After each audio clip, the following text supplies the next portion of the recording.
Just a fair warning, I am sick, so...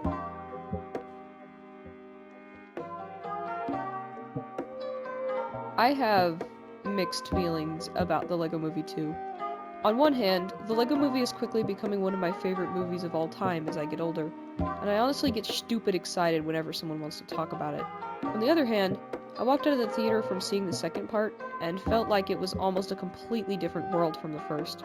On one hand, the message of not letting age affect your interests, and how trying to change yourself so you can be more mature will just end up making the real you unidentifiable, are both messages that I very much try to reflect in my own life. But on the other hand, they throw in about a million references like Sistar System and Armageddon that really just take me out of the movie.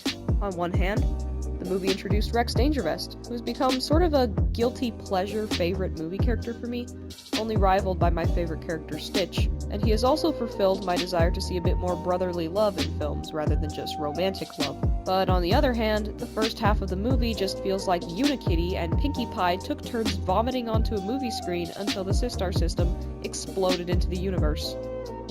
So yeah, really mixed feelings here. Anyhow, from my understanding, a lot of people didn't like the character of Rex, which I found odd because personally, Rex and Emmett's dynamic was the best part of the movie.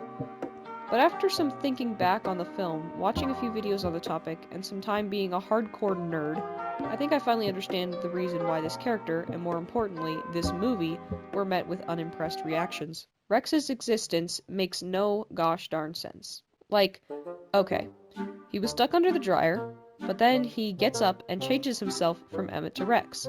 Okay, that makes sense. The first movie established that the Legos were all sentient and had the ability to move in the real world if they really wanted to. So I can believe this. But then he time travels? Okay, yep, this is where it stops making sense. So this plastic toy used more plastic toys to build a time machine, and it actually worked? He defied the universe using plastic bricks, and then he showed up in the past, and Finn's just like, oh cool, some Legos randomly materialized, and he just continued his game, but also changed the entire thing. Also, wouldn't Rex have stopped existing the moment he saved Emmett from falling under the dryer? Also, he time traveled to prehistoric times and found Lego raptors, so there were Legos in prehistoric times? Good job, writers. You confused everybody. Alright, so this makes no sense. As I said, it was established that the Legos do have sentience, so Rex getting angry about being under the dryer and changing himself, I can believe all that. But nothing following that makes sense. Unless you consider how edgy Finn is. Okay, now before I explain what that means, I want you to meet my Rex.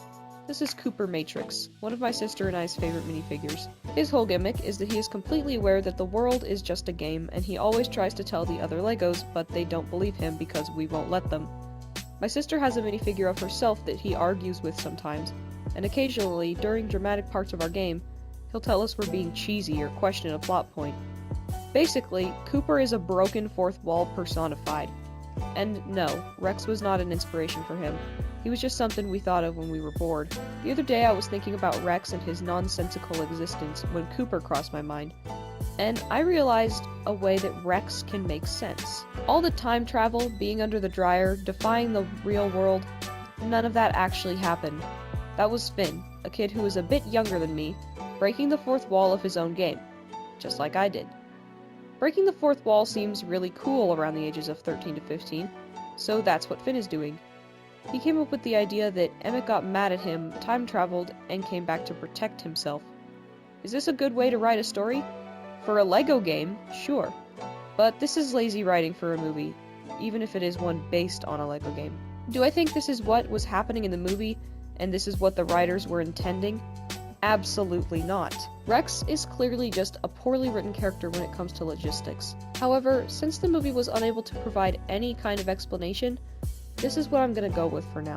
Overall, despite the movie's inability to be anything like the first in tone or comedy, I do still think it was an enjoyable movie, and definitely above average when you compare it to movies like anything made by Illumination, anything made by Blue Sky, anything made by Disney. Oh wait, Disney doesn't make anything. Yeah, I still like this movie much more than any of the other animated content we've gotten this decade. Despite Rex's flaws, I still think he's a pretty interesting character. He has a decent motivation, and honestly I kinda feel sympathetic for him. But whether you like or dislike the movie, I think we can all agree that the time travel thing is absolutely bogus, no matter what. Thanks for watching.